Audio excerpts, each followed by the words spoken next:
Comment ça, drift?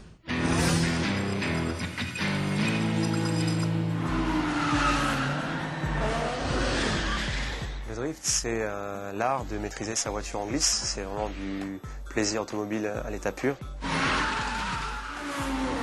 C'est vraiment donc emmener le véhicule dans la glissade à l'endroit où on veut aller.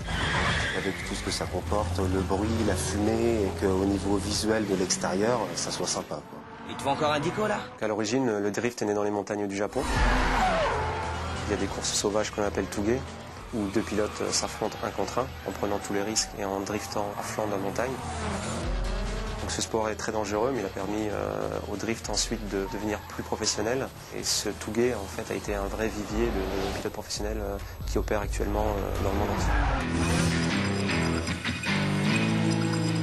Et s'il fallait que tu m'inities en 2 secondes au drift? Ok, écoute mec, des techniques, il y en a plein. Il y a 2 grandes techniques qui ressortent du lot. La première technique, c'est le transfert des masses. Donc fatalement, il faut une propulsion. Donc avec l'accélérateur, c'est-à-dire de créer un patinage du train arrière, ce qui va permettre au véhicule de partir en dérive.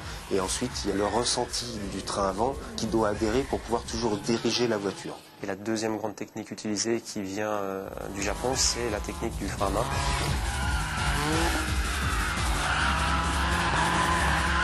Quand on n'a pas trop de vitesse, on peut s'en servir.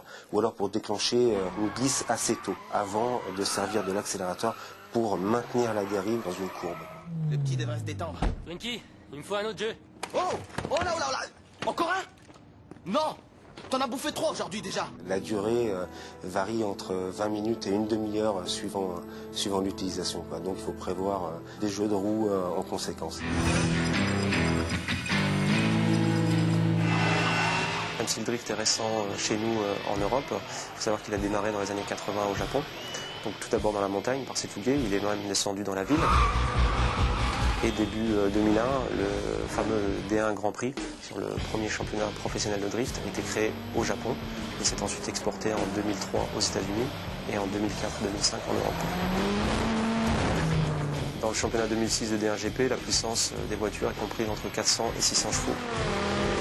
Même si en France, le drift est un peu à la traîne par rapport aux autres pays, il faut savoir qu'en Europe, il y a une compétition qui s'appelle King of Europe Drift Series, qui existe depuis maintenant 2 ans et qui regroupe les meilleurs pilotes européens sur des compétitions à travers 4 ou 5 pays.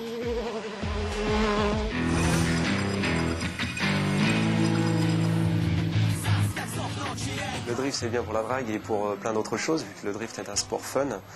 C'est du fun à l'état pur, on ne se prend pas au sérieux. J'évite de glisser en ville au milieu des filles, on va dire joker.